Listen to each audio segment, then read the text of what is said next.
Hello, beautiful seekers, and welcome to our Mercury Retrograde discussion. This is for the Mercury Retrograde that we are about to have that is moving through Pisces and just a little bit of Aquarius this February and into March. And as I'm filming this, we're already in the pre-shadow phase, which means that Mercury is in Pisces, going across the degrees in the sky that Mercury will then be going back across again in just about a week from the time I'm filming this. So the pre-shadow began around February 1st, 2nd, and it has been moving through Pisces, doing its thing. The retrograde begins February 17th and begins at 12 degrees of Pisces and moves back until March 10th, where it will hit 28 degrees of Aquarius, and then it will move forward and cover those degrees one final time starting until March 29th. So those are our dates. You can kind of just think about these next couple of months as a time to connect with what we're going to be talking about here. And of course, depending on your own personal journey, where you are in your process, this transit will hit differently, right? We're all uniquely on our own journeys and our own timelines when it comes to what we're learning and what we're integrating, but I will be talking about some of the major lessons, the larger encompassing lessons that are coming up with this transit. As many of you are probably aware, I'm a huge fan of Mercury retrograde, which I know is a funny thing to say because we've been taught to fear it. We've been taught to get really nervous about it and to think bad things are going to happen and all of our plans are going to get ruined and all of our relationships are going to get ruined. But Mercury really doesn't work at that level. And there are deep, profound lessons going on with the fact that culturally we have started to obsess about Mercury a little bit intensively for the last 50 years. And culturally it was not something that was so in our faces when in the astrological realm. Mercury wasn't that big of a player until very recently. And for those of you who are with me last summer, I did a Mercury retrograde talk about the kind of quick rise of Mercury and Mercury retrograde in our collective consciousness in the last 50 years or so. But you know, I am a fan of this transit, and it's purely because it helps us tap back into primal skill sets that are really, really important for us that we have kind of been trained out of. I'm especially a fan of these Mercury retrogrades that are happening in water signs, and this has been happening for about a year now. We've been having the Mercury retrogrades happening in water signs, and that energy has been really healing because it's helped us tap back into the primordial waters of existence. And what I mean by that is to tap back into our motive wellspring and to sit with emotion, to sit with feeling and to watch it move through us in a really deep and profound way, and to not be so obsessed with our thoughts, with our actions, with our possessions, and to be a little bit more pulled into the magical world of the water energy. So we did have a Mercury retrograde in Pisces last year, in March of last year. So we're coming back around. We're doing this work again this year. But of course, every retrograde has its own flavor. And the flavor of this one is the mystery, right? It is to tap into the great mystery. It is to tap into the profound mystery of existence, and at a really profound level, much bigger than just you as a little entity sitting here, right? And so this is freeing energy in many ways, and so when you're working with it, think about it in that way. So Mercury is the messenger, right? He rules the signs Gemini and Virgo, which are these mutable energies that are very quick thinking, really good at putting ideas and thoughts together and telling stories. He rules communication, short-term plans, all that quick stuff that happens, you know, when you're getting things done in your day. And the way we communicate, the way we use words, and even technology a little bit. And so when he's traveling across the sky. It's all about that movement forward, right? This whole idea of progression. But the thing with Mercury is Mercury actually understands this whole idea that there can't just be progression forward in this straight line. There's 3 or 4 retrogrades a year with this guy, right? So a good chunk of the year we are working with this medicine, which is why it's so funny to me that we dread it or that we're afraid of it, because it's always kind of lurking around. It's a 2-month process to go from pre-shadow through the retrograde, post-shadow.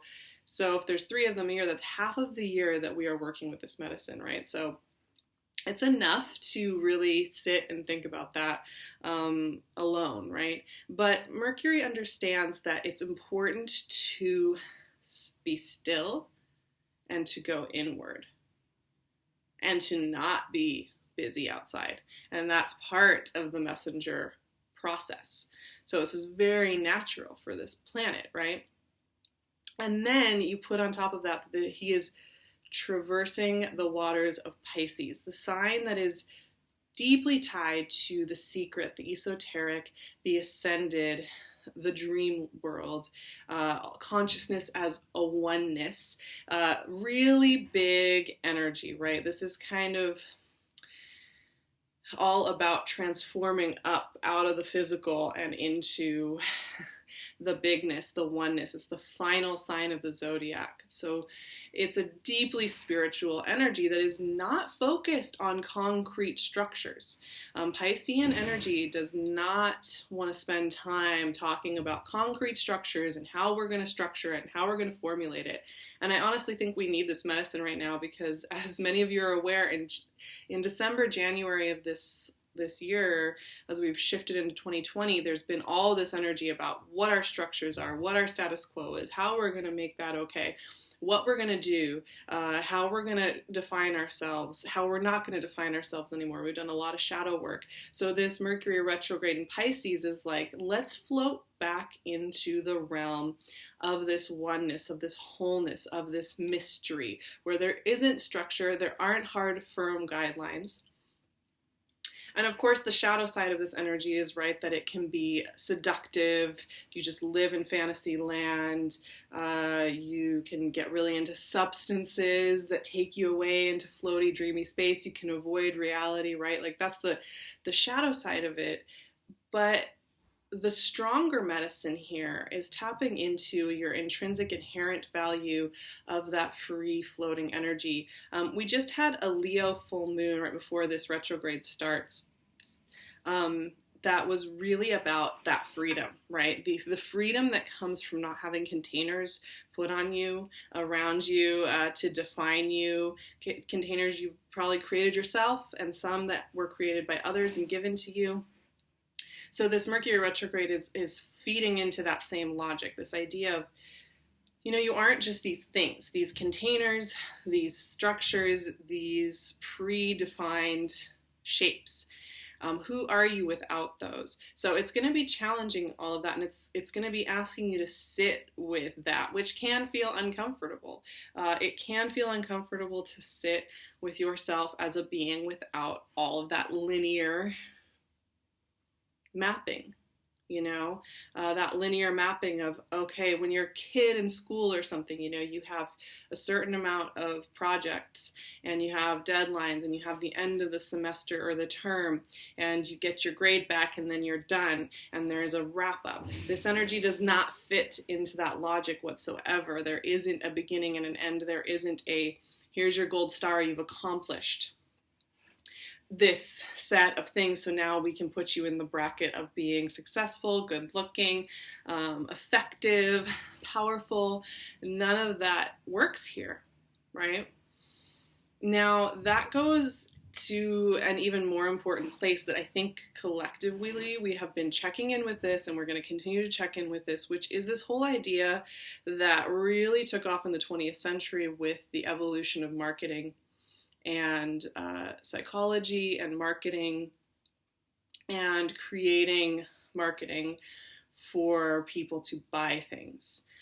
This really became a refined process during the 20th century where, of course, there's always been advertising, there's always been people in the streets selling their wares, and catalogs in the 19th century and markets in other centuries throughout time. Of course, there's always been that, but there was another layer that was added in the 20th century, which was this idea that you are going to be a better, more whole person if you buy this thing, if you buy this alcohol, if you buy this car, and of course it amplified month after month. And by the way, I don't know if you can hear this, but there is this wild wind blowing outside of my apartment right now that is just super intense. I feel like it's very ominous. It's perfect for talking about this. So if you're hearing a weird noise in the background, that's what that is. But, this is like exemplified in Mad Men, that series, and just kind of what we think about as the 50s, keeping up with the Joneses, right? But that's continued on, and it's gotten more and more refined, right? With media, with social media, with these algorithms that take our data and figure out what it is that maybe we're longing for, desiring, and then making us believe that if we have that hair cream, if we have that shirt, if we have that program, that we are going to be successful, that we are going to be taking a step in the right direction towards our success, right? And it goes deep, because it's not just about literally purchasing things, though that is part of what's really developed, is this idea that you've got to purchase your way into being okay, into being successful. But it goes deeper than that, in the sense that that culture has created this false state of what okay is, what wellness is, what success is, what abundance is. And I think we can all say that we are working with the fact that we have this soulful inner being that doesn't care about any of that, and yet there's this other part of us that's trying to figure out how to get in there and be with it, right? I know I sit with this often. When I am taking time out deliberately to rest, to meditate, to go on really long, slow walks, to not be productive for an afternoon or a weekend, that I have to sit with that internal monologue that says, in order for you to be a good citizen, a good part of this machine, you need to be working all the time, you need to be making money, so that you can buy things with it, so that you can put it out there, so that it can be visual, right? And this isn't like me, like I don't care about any of those things like at a soul level, but that guilt that comes with taking your time and slowing down and listening in and maybe not being a productive member of society. And that's where I'm saying, it's so much deeper than just like, oh, I want to buy that beauty product. Okay, that's fine, but it goes deeper into this, what is your value within the collective? So this Mercury retrograde is challenging that head on, dead head on. And it's even, as Mercury is moving across, it's going to keep sextiling Uranus and Taurus. So it's going to cross over Uranus and Taurus a few times here. Not cross over it, but sextile with it. And Uranus is doing some really good work with this idea of value as well. So they're in direct dialogue right now, having us really look at what it means to have value. And what this Mercury retrograde in Pisces is going to do is it's going to invert what wellness, abundance, and success is supposed to look like into a place of quiet softness, non-movement, non-action, non-being, right? This is very, there's a lot that ties in with Buddhist traditions, and I'm no expert on Buddhist traditions, but the energy of it is very much tied to that type of philosophy and thinking about life. And that's the thing with Mercury retrograde, right? It's notorious, it's going to ruin your travel plans. Make sure you check your contracts before you sign them. Pay attention to the details. And that's great. Pay attention to the details. But the real message under that, the real lesson, what is it? It is stop rushing around and trying to be everything. Yes, pay attention to the details. Be mindful in your life.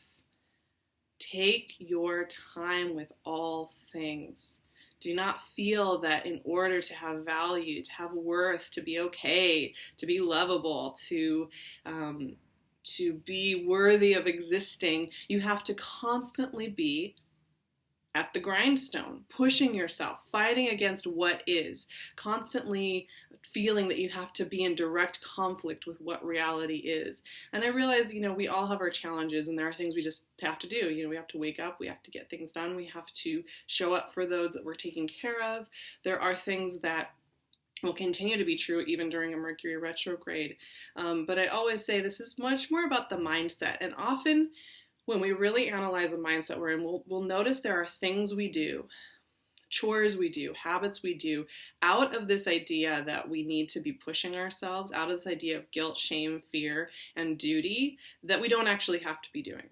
There are certain things, sure, need to get done. There's a lot of little things, a lot of little self-censorships that we do in our minds that are keeping us imprisoned in an unnecessary fashion. And so the other thing I would say with this Mercury retrograde is to do the Byron Katie work. I'm really big on this right now. I mean, I think I always am, but it's super important because this Mercury retrograde is flying in the face of cultural standard when it comes to what is considered value, right? And so that means that we have to question the automatic thoughts that have been drilled into us. Where we have judgment critiques about every little thing we do, every little thing other people do, and to question it and say, is that really true? Can I know that that's really true? And often we will find that those thoughts that we have about, oh, well, it's going to be really bad if I don't do that thing, are not certifiably concretely true. They are a value judgment that we have made up and are applying to the situation. And there's so much freedom in releasing ourselves from that. So the things that I would take from this, be mindful in your life. Take your time doing the dishes. Take your time with each step you take, right? Our brains are really efficient. They're amazing, amazing tools. If you're walking in the same neighborhood every day, your brain is just filling in all the information. It's actually what you kind of see with your eyes is a lot of it's filled in by memory from your brains so that your eyes don't have to be scanning for everything each time, every new time. So it saves a lot of energy in the day-to-day, right? But if you're in a mindful state, you can really see what's around you when you're walking. So tapping into that, even if you walk the same way, you drive the same way, you're in the same office, the same environment, the same home, and you take that time to be really mindful, you'll see things, you will notice things that you never notice.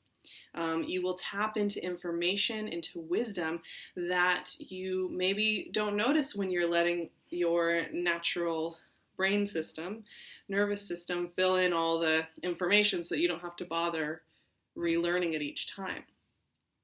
Because that's the final note. Piscean energy wants us to remember who we are at an essential level, which is as spiritual beings, not as cogs in a machine, not as consumers, not as productive producers, right? But as beings, right? Not doings, beings. And that's really cheesy, but it's true, right? It wants us to plug back into that fundamental truth. And what I really love about this Mercury retrograde is we end with just that little taste of Aquarian knowledge as well, which is so revolutionary and is so much about pushing against what is expected. Right? And so Mercury retrograde in Aquarius is going to give us that final little hit of wisdom right at the end of this retrograde that's going to say, okay, you've just tapped into the spiritual level of yourself. And you've learned it and you've connected with it. Now, what are you going to do? How are you going to take this forward? How are you going to let yourself be revolutionary and free in your life moving forward from now? And of course, the lessons that will show you this way can show up in many different ways, from a flight being canceled to appointments kind of going awry to you losing a document, right? All those things can happen. But often those happen anyway. To be honest, those happen when it's not Mercury retrograde. So for me, that's such a superficial read of it. I get really bored by that conversation, because what Mercury is trying to do here is to remind us of an essential part of our beingness, which is not about the linear forward motion. So with that being said, this is going to deep places. I find that Mercury retrogrades in water signs are very emotive, very tender. You can feel a lot of emotions that maybe you've been putting on the back burner to get things done, get things sorted, kind of come up. They're not necessarily dark or heavy, but it's that allowing things to come up, allowing things to be felt, that is really powerful during these transits. They can also make you a little, depending on what your chart is, a little sluggish, needing a little more rest, maybe needing to get into bed a little earlier and kind of make sure you're staying hydrated and all of those good things, because it can feel a little fatiguing at times, a little low energy. But once again, that is good because we are trying to connect with our true essential selves and not just our busy, high energized, all here in the physical, forcing everything to move forward energy. We're being pulled a little bit more into the spiritual, so a little bit more of our energy is out there than it is down here. That is okay.